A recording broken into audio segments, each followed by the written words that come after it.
Muy buenas tardes, estamos en Incluyendo en vivo desde el cuarto piso de IMPA por Barricada TV, nos estarán viendo seguramente por el 32.1 de la televisión digital abierta o TDA, y hoy vamos a tratar de respondernos esa pregunta, ¿no? ¿Qué es la cobertura universal de salud, ¿no?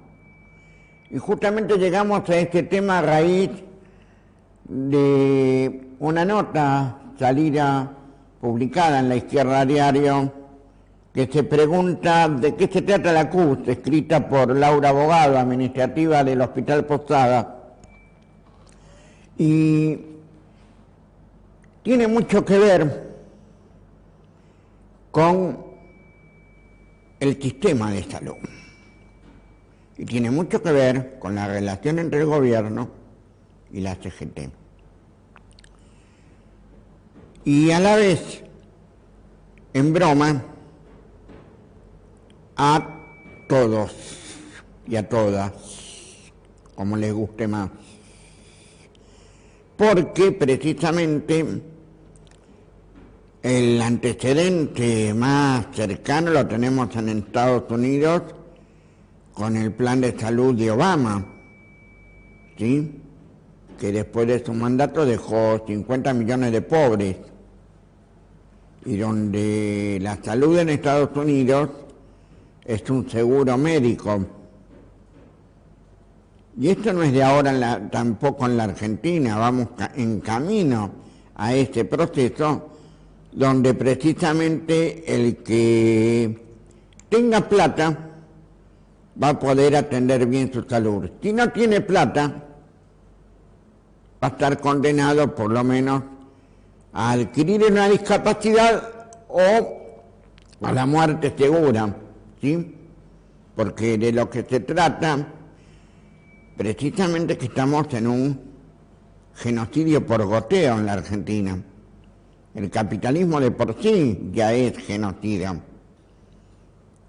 Pero vamos a hacerle puntualizaciones a esa nota, porque omite antecedentes importantes. Esto no empieza con la gestión de Néstor y Cristina Kirchner. Esto ya viene desde el menemismo, desde todos los planes federales de salud que se armaron durante el menemismo y que luego continuó con el del arruismo y que se empezaron a implementar más a fondo con la gestión de Ginés González García durante la administración de Eduardo Duhalde y de Néstor Kirchner. ¿En qué consiste un poco, para ir en parte resumiendo, la cobertura universal de la salud que es tan promocionada por la Organización Mundial de la Salud? Se trata de una canasta básica de prestaciones, una canasta pobre, ¿no? Y que después se van a poder ir adquiriendo, entre comillas, más beneficios a medida que mayor sea la capacidad contributiva del asegurado, entre comillas también, en salud. Ir a este modelo norteamericano significa profundizar la desigualdad sanitaria que ya existe hoy en nuestro país, que tiene diversas partes: el hospital público por un lado, las obras sociales nacionales y provinciales y las entidades de medicina prepaga. Todo esto constituye la salud en la Argentina. Y lo que constituye la salud en la Argentina, hay una gran parte que está en manos de la medicina privada. Léase, hay negocios, hay intereses que precisamente están girando alrededor de la implementación de esta cobertura universal de salud, que, como bien dice Laura Bogado, Decreto 908-2016, un cambio de paradigma. ¿Es la CUT una intentona de privatizar lo poco que queda de la salud pública universal argentina? En el fondo creo que sí, y creo que ustedes también que están viendo del otro lado de la pantalla. Y acá en gestión sanitaria, acá hay que tuvimos modelos, ¿no? Como Ramón Carrillo, como Floreal Ferrara. Tuvimos sanitaristas de fuste que crearon o intentaron crear una salud para todas y para todos. ¿Y acá en qué se basó todo este proceso, ¿no? Que viene desde el menemismo y se amplió con el kirchnerismo, con el plan Remediar, con diversos planes asistenciales que solamente atacaron los síntomas, pero no terminaron con la enfermedad.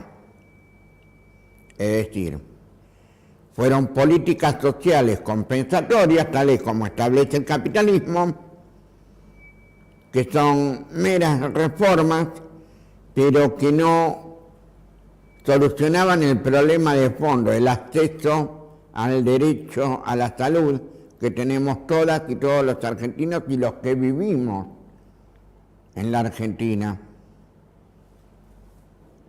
Porque esa es la cuestión, no se trata solamente de las y los argentinos, sino también de quienes llegaron a nuestro país para hacerse un futuro y que hoy están siendo demonizados por la gestión actual del gobierno nacional, ¿sí? Y esta cobertura universal de salud la explica bien el video que tenemos de fondo de Obama, precisamente cuando se implementó. Las quejas fueron porque implementaba un seguro para pobres y un seguro para ricos. Pero la concepción de seguro de salud en la Argentina, recordémoslo, ya viene con el menemismo. Los demás gobiernos se limitaron a sostenerlo, a amainarlo y después a darle impulso como le está dando ahora el gobierno nacional. ¿Por qué? Porque recordemos que primero se creó la Administración Nacional de Seguro de Salud, la famosa ANSAL, y luego la discapacidad tenía su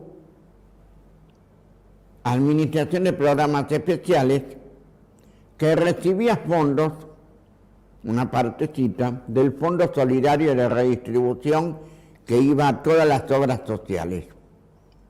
¿Qué hizo en parte este decreto de Menem, de necesidad de urgencia del 2016?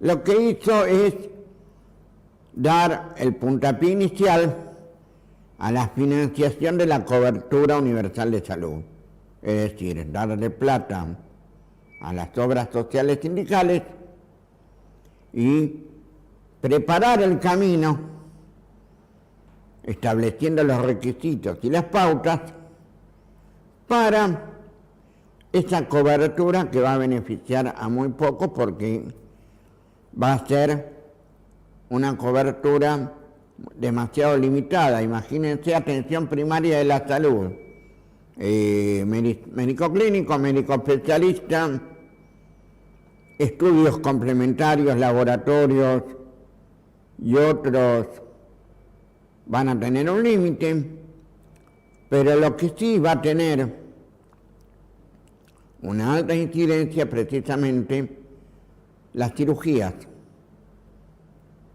Es decir, una operación en Estados Unidos sale más o menos $20.000, para que nos demos una idea.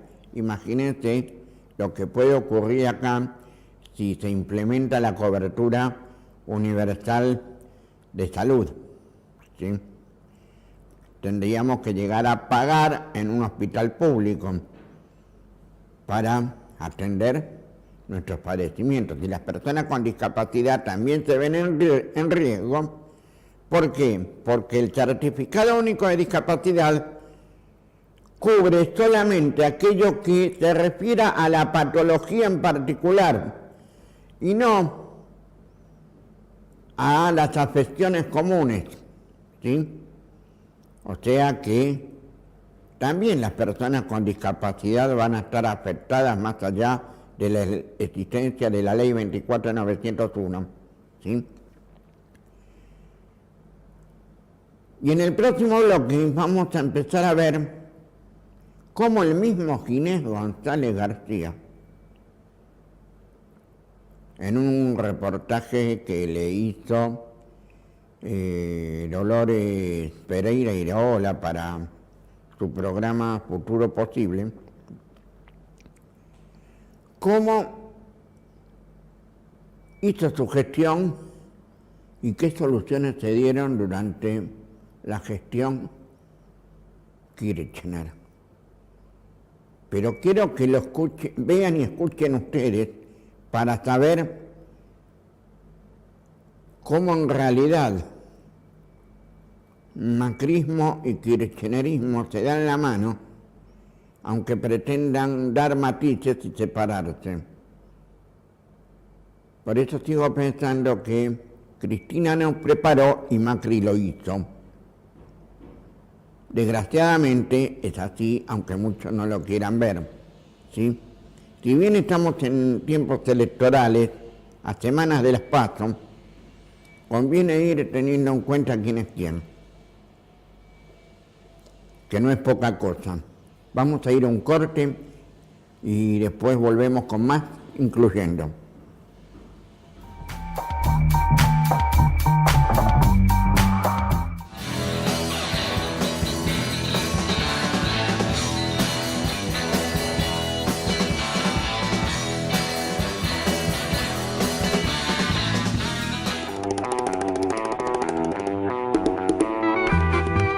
Barricada TV es un canal comunitario, alternativo y popular. Que funciona en una fábrica recuperada, una metalúrgica que se llama IMPA.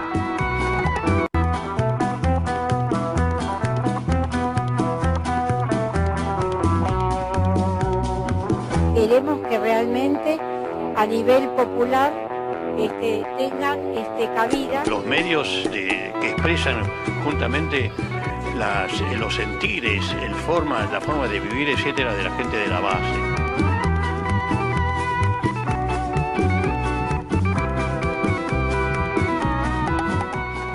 Son la voz de los trabajadores, por eso yo los apoyo a muerte y le pido a todos los compañeros que acompañen la causa de Barricada y todos los medios populares para que puedan seguir en el aire.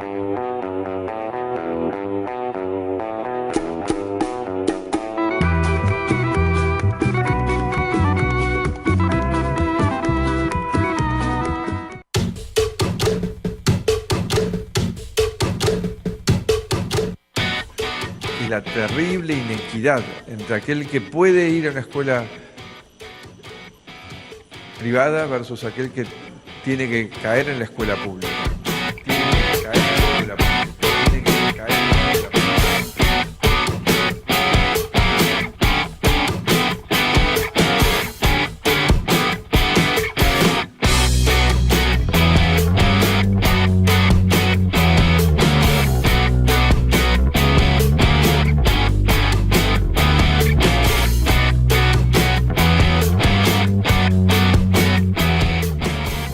Escuela pública. En realidad los chicos no van a la escuela pública porque no la podemos pagar, sino que es una elección de vida de lo que uno elige para sus hijos. En la escuela pública estamos todos. Eso es.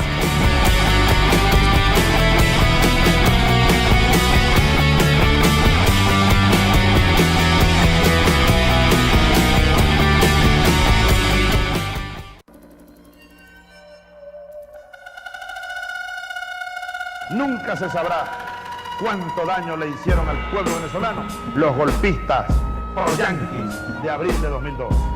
Nunca se sabrá, porque las consecuencias van como una ola, nos quedamos sin dinero. ¿Producto de qué? El sabotaje, la fuga de capitales, el sabotaje petrolero. ¿No recuerdan que pasamos 3 meses sin producir petróleo? Cerrada la producción de 1.9 millones de barriles por día de crudo, lo cual representa el 68% de la producción total de PDVSA de 2.8 millones de barriles. La economía se vino al subsuelo, pero bueno, no hay mal que por bien no venga, decía Trotsky. A toda revolución le hace falta el látigo de la contrarrevolución. Lancen latigazo, que nosotros los aguantamos y a cada latigazo responderemos con más revolución. Profundización de la revolución.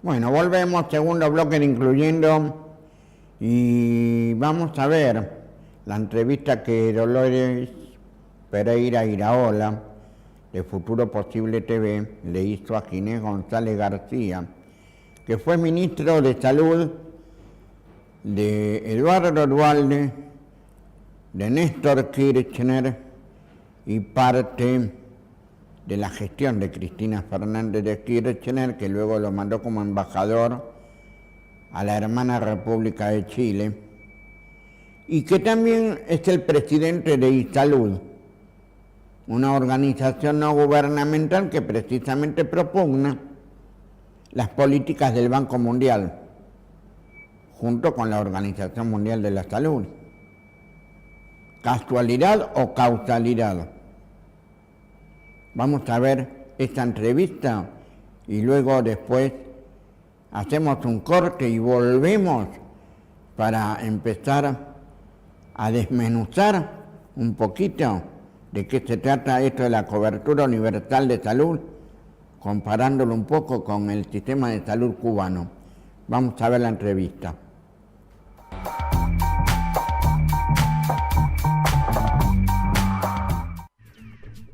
Bueno, y aquí estamos en la Fundación ISalud con Ginés González García. Como le dije, bueno, muchísimas gracias, Ginés, por recibirme. No, encantado, un gusto. Bueno, y vamos a hablar, por supuesto, de la salud, ¿no? La salud que diría es la gran olvidada. Nos acordamos cuando nos enfermamos o se enferma un pariente o alguien cercano, ¿no? Y para la sociedad también está olvidada. Cuando vemos las demandas, no está en un ítem principal y tampoco se habla en las campañas políticas. ¿Por qué?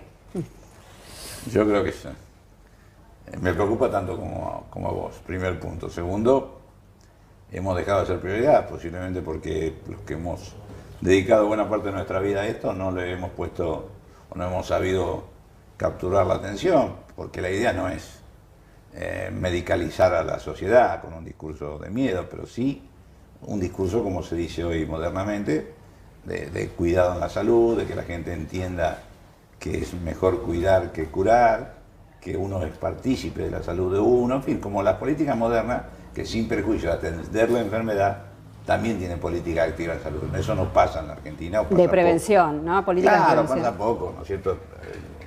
Y eso deberíamos enfatizarlo, pero es cierto. Por ejemplo, estos días hay para las escuelas, pero también hay en los hospitales. Claro. Y nadie habla de los hospitales. Vos te das cuenta que te parece como si la sociedad le diera lo mismo, que estuvieran abiertos o que no estuvieran abiertos, que estuvieran funcionando o no estuvieran funcionando. Puede ser también que tenga que ver con que el sector que va a esos lugares tiene poca capacidad. El sector público hoy atiende básicamente a los más débiles de nuestra sociedad, a los más pobres.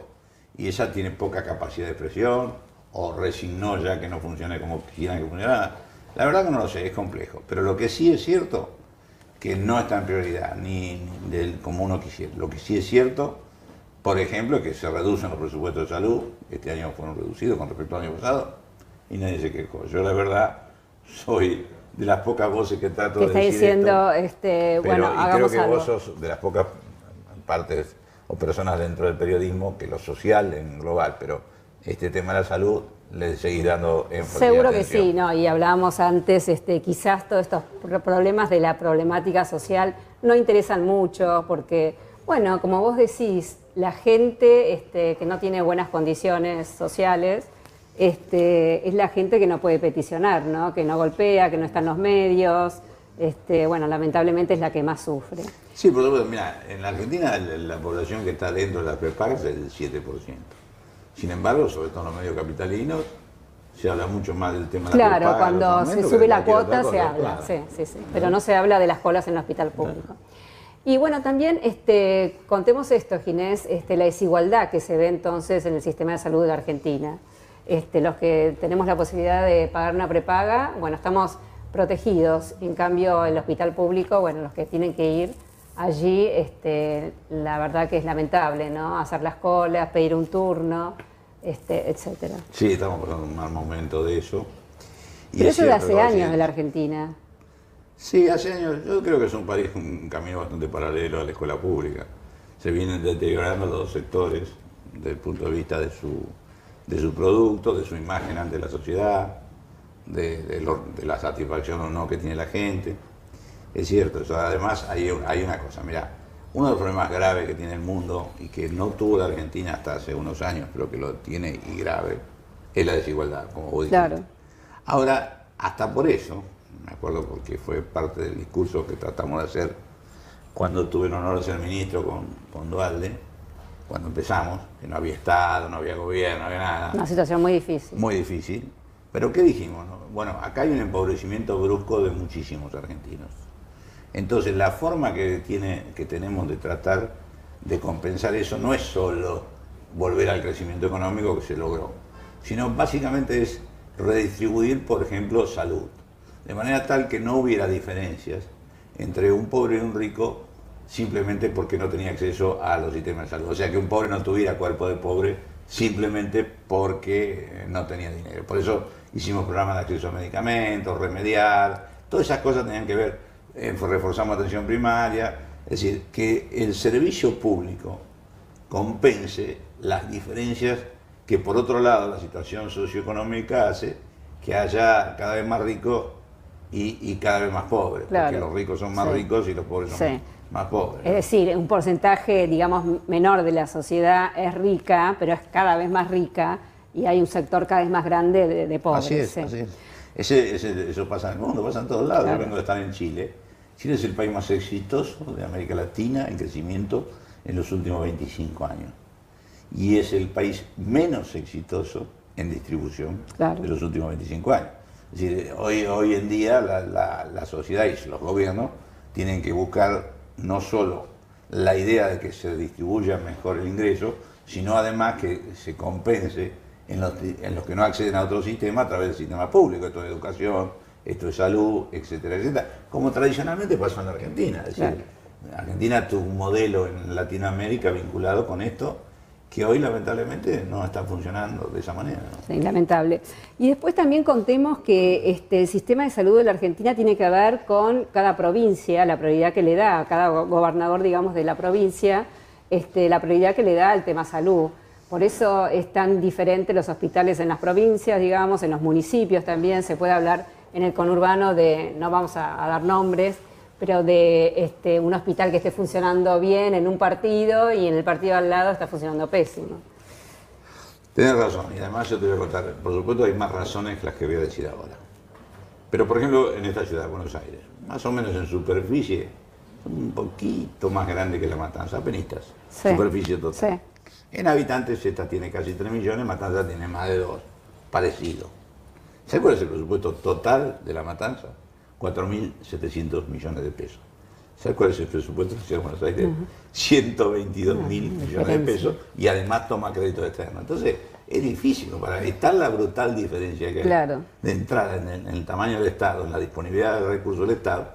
Y para colmar la Matanza tiene mucho más necesidad en su población. Por supuesto. O sea que la demanda de lo público es mucho mayor que acá. Claro. Entonces, ¿viste? Es realmente esas cosas uno las puede compensar con los servicios, con salud, porque hoy justamente la desigualdad es parte de lo que está erosionando inclusive la cohesión social. Totalmente, sí. Entonces, en esta búsqueda que no podemos dejar de estar comprometidos y solidarios, estemos donde estemos, realmente el sector salud junto con la educación son los mayores redistribuidores que tiene la sociedad desde el punto de vista del Estado.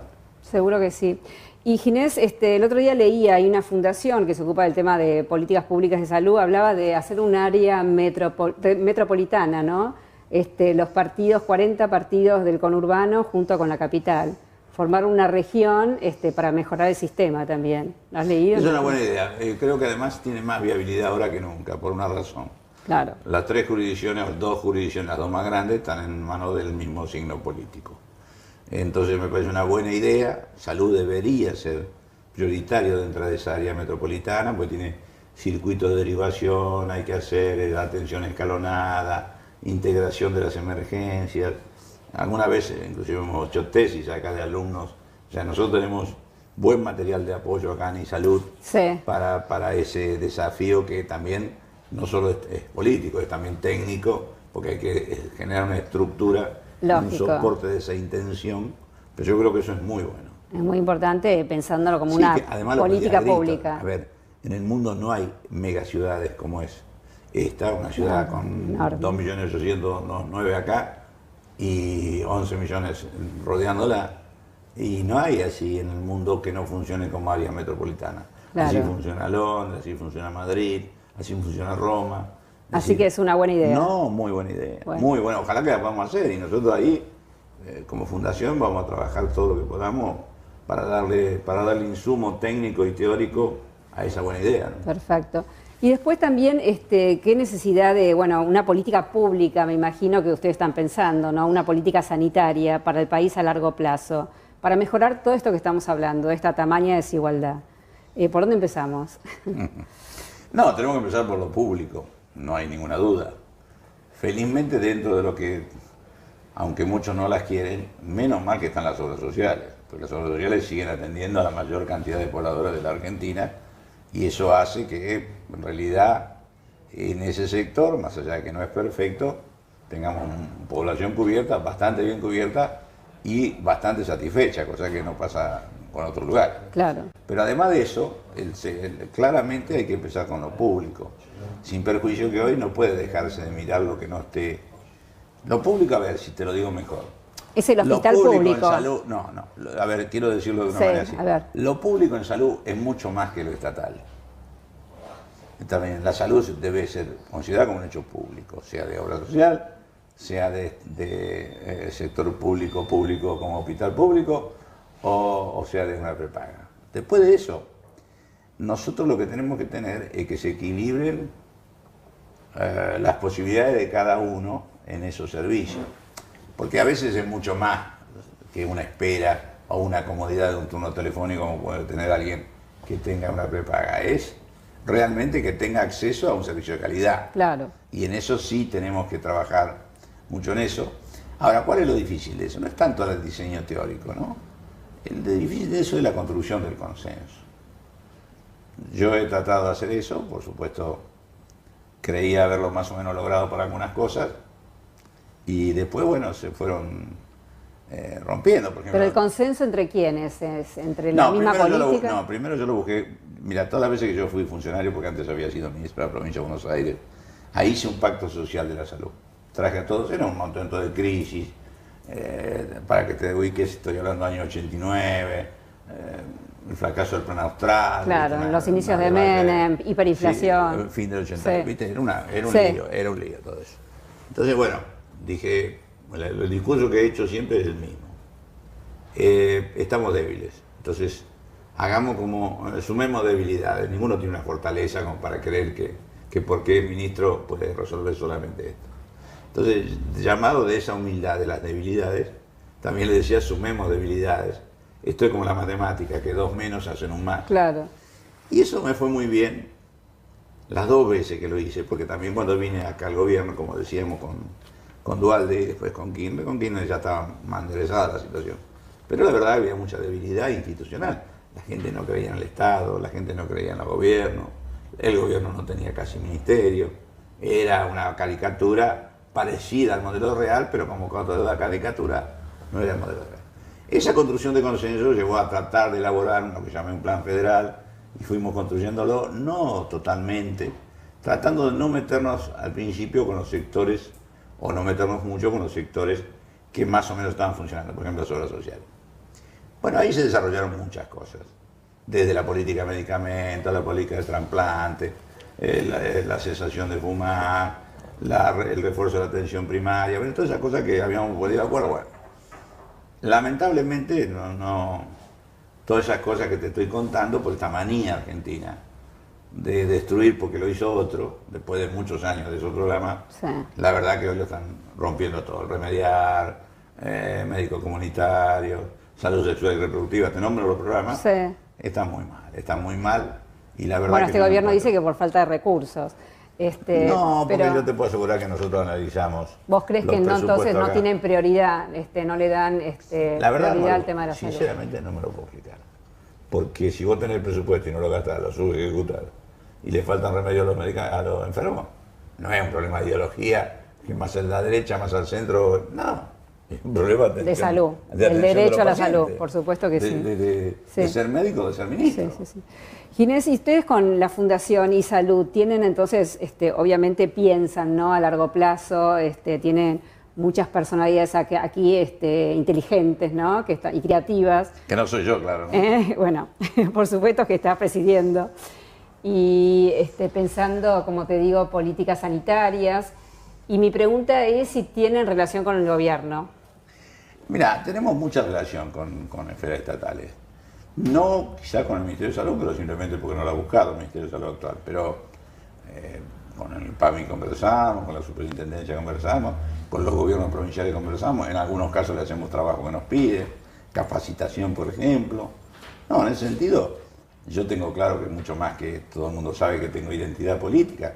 Pero yo soy un tipo de la salud, o sea, cualquier cosa que me parezca que suma, yo la voy a hacer. Y esta es la institución para sumar. Esta es una fundación que tenemos desde los alumnos, que tenemos muchos alumnos en cursos de gestión, que básicamente es la especialidad nuestra, que es enseñarles a manejar la cosa pública, también la cosa privada, para que rinda más, para que con el mismo dinero hagamos más cosas. Bueno, lo que todo el mundo sabe que también uno da déficit grande. Pero y notas al gobierno también receptivo, entonces, bueno, es que vuelvo a decir, el gobierno tiene muchas instancias, municipal y provincialmente sí. Nacionalmente te nombré, obviamente para mí es un monstruo, desde el punto de vista de la cantidad de gente que cubre, tenemos buen diálogo con ellos, cambiamos opinión, y lo mismo me pasa con la superintendencia y con las obras sociales, o sea, pero también no debo macanearte. Con el Ministerio de Salud Nacional, pese a que estamos tan cerca, no tenemos ningún diálogo. Es más.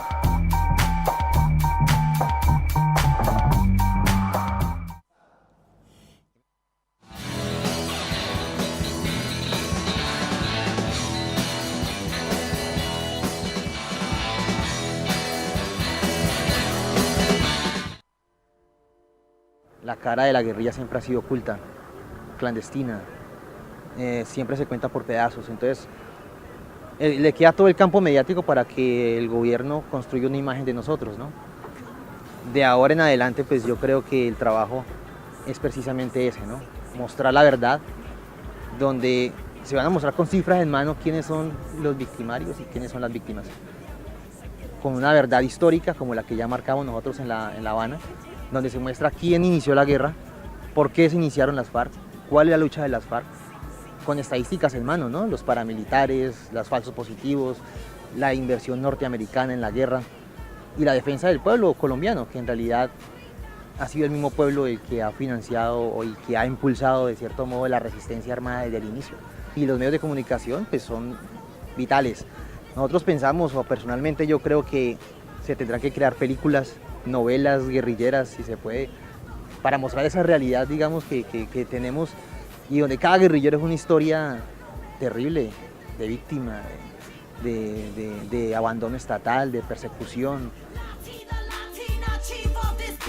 Barricada TV, adelantando la construcción de un nuevo mundo.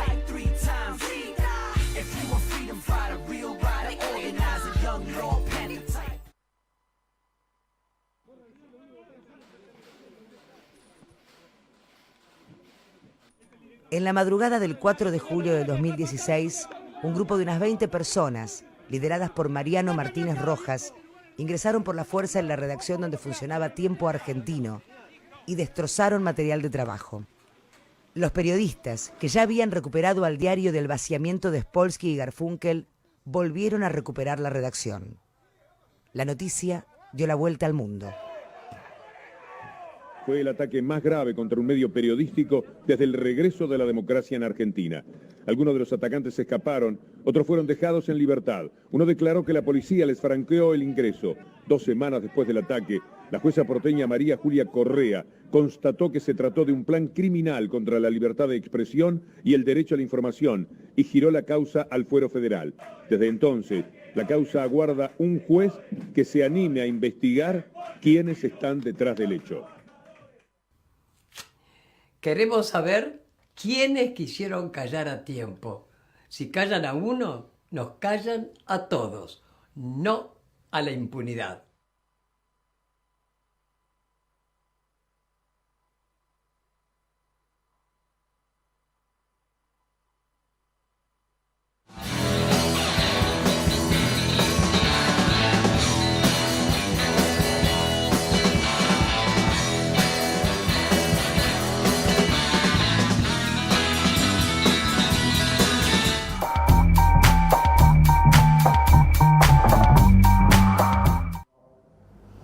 Bueno, volvemos a incluyendo en este último bloque como para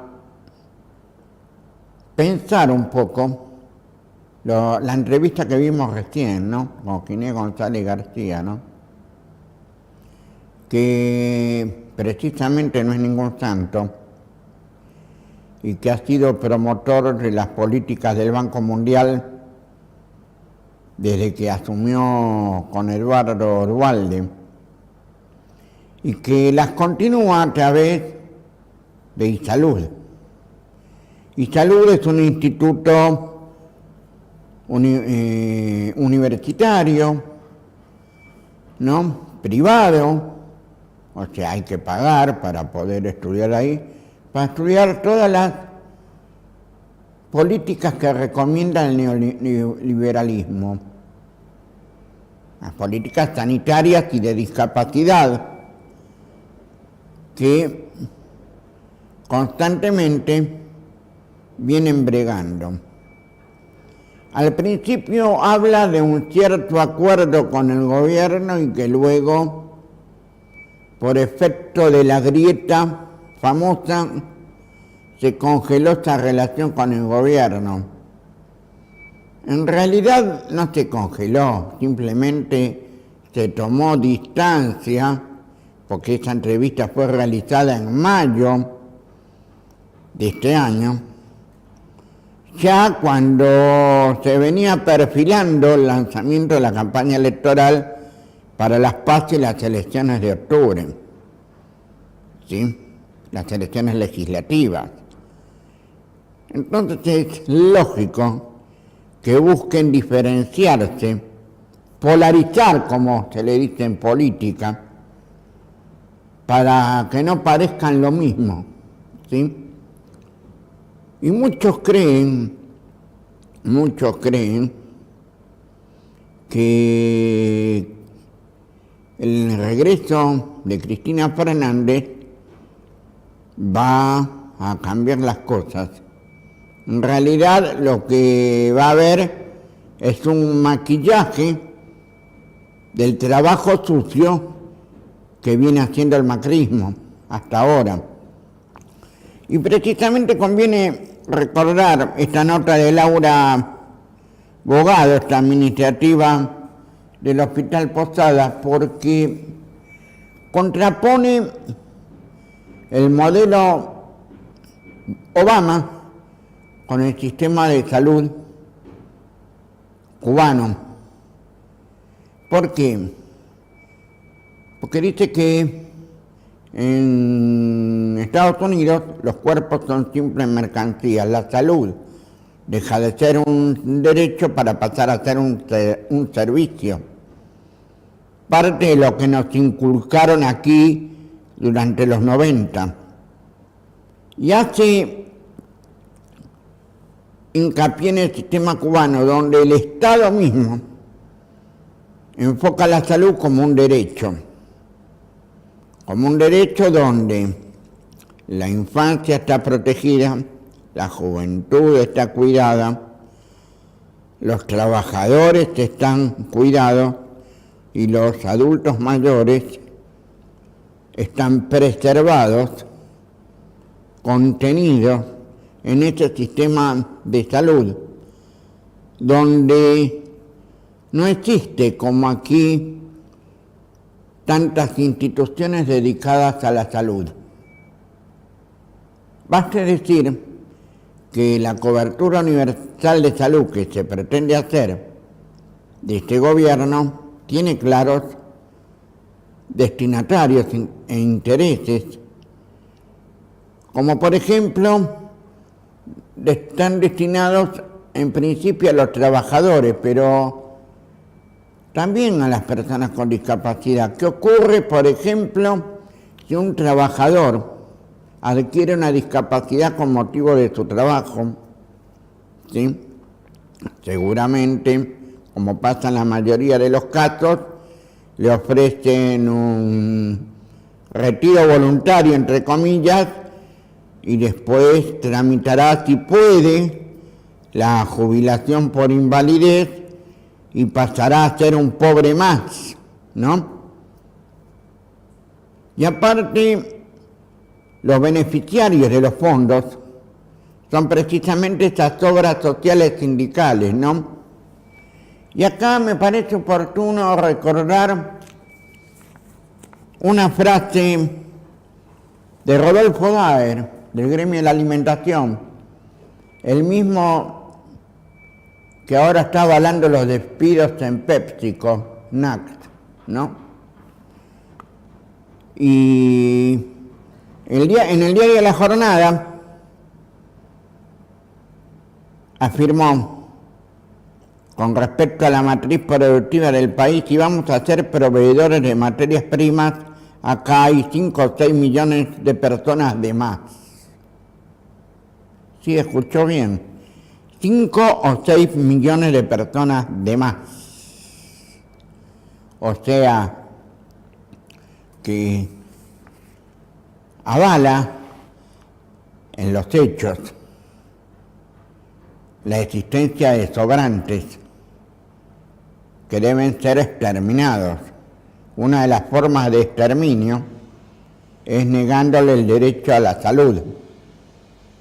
Una de las formas de exterminio de las personas con discapacidad es negándole el acceso a las prestaciones, obligándolos a hacer amparos que llueven, por supuesto, aquellos que forman parte de la clase media, de la clase baja directamente se mueren.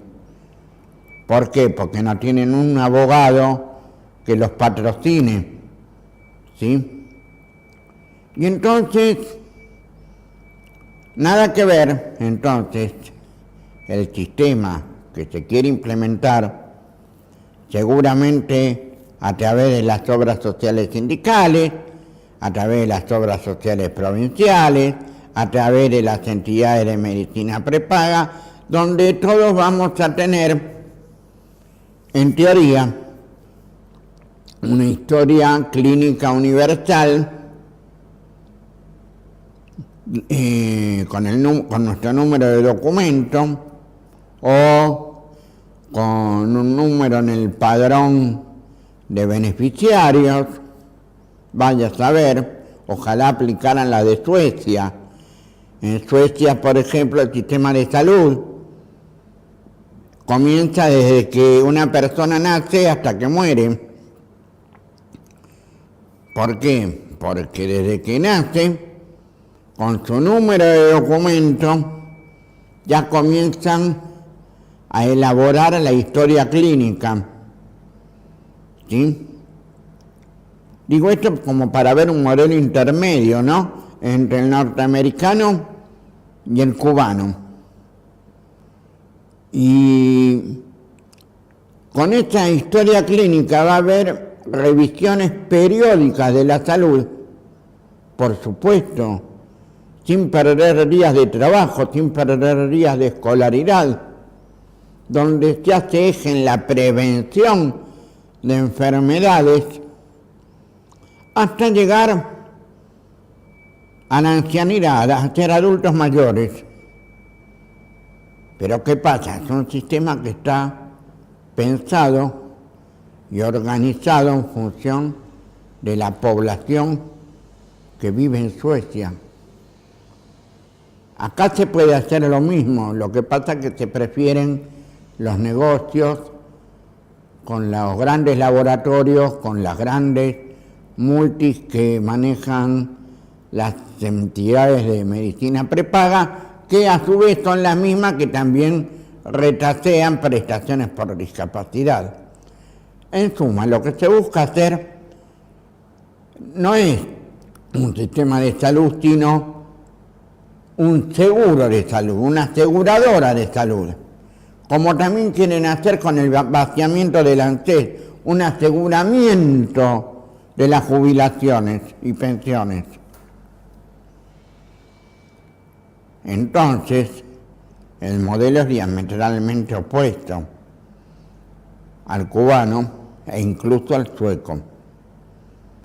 Como para tenerlo en cuenta con lo que está pasando actualmente, porque fíjense con tantos despedidos, suspendidos, ¿a dónde van a atender su salud? Al hospital público. Y el hospital público, por supuesto, no da abasto a la demanda nueva que se agrega a la existente, o sea, que a los pobres se les suman más pobres.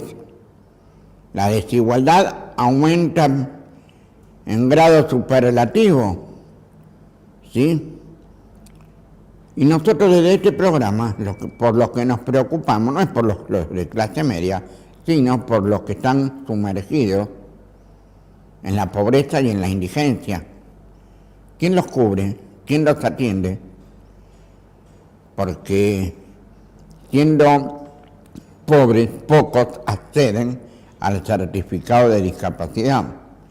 Imagínense lo que está pasando en numerosas empresas, no solamente en PepsiCo, en Hacienda Rosario.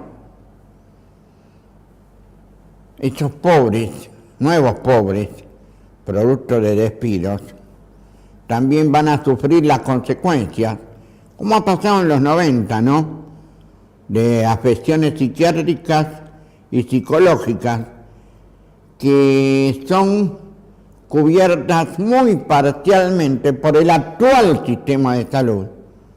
Y no quiero imaginar lo que va a ocurrir con este aseguramiento de la salud para pocos, ¿sí?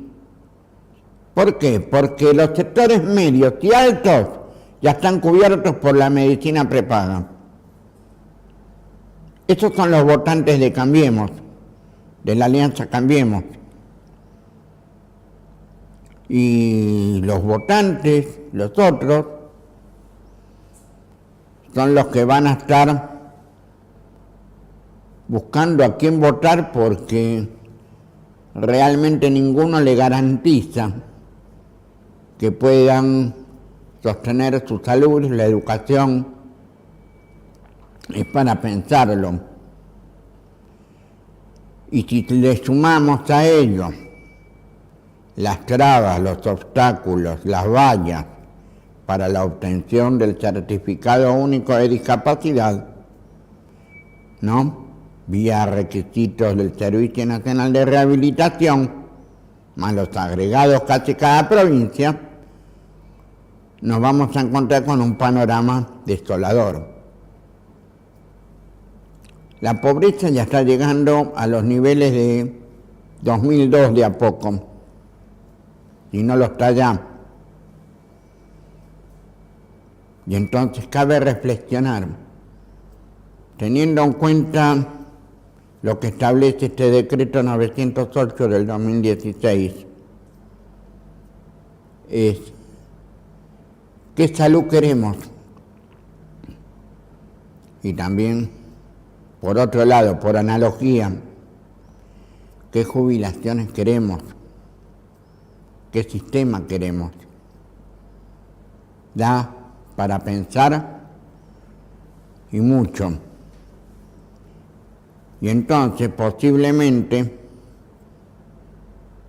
el martes que viene, vamos a tratar el tema de cómo obtener el certificado único de discapacidad en la ciudad de Buenos Aires, porque lo han modificado el sistema de obtención y conviene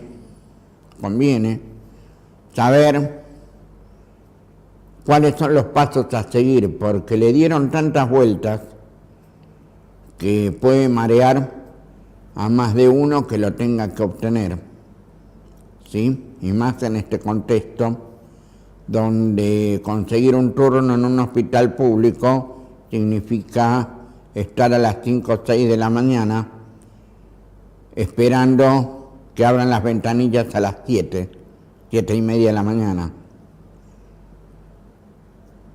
Y eso no es poca cosa, ¿sí? Con un poco de suerte y esperemos que las cosas cambien, pero cambio en serio. En realidad, en vez de hablar de cambio, deberíamos hablar de revolución, ¿sí? Porque ese es el verdadero cambio. La revolución, pero no de la alegría. La revolución combativa, la revolución que permita que nos lleve a dejar el collar y dejar de ser perros, ¿sí? Hasta el martes.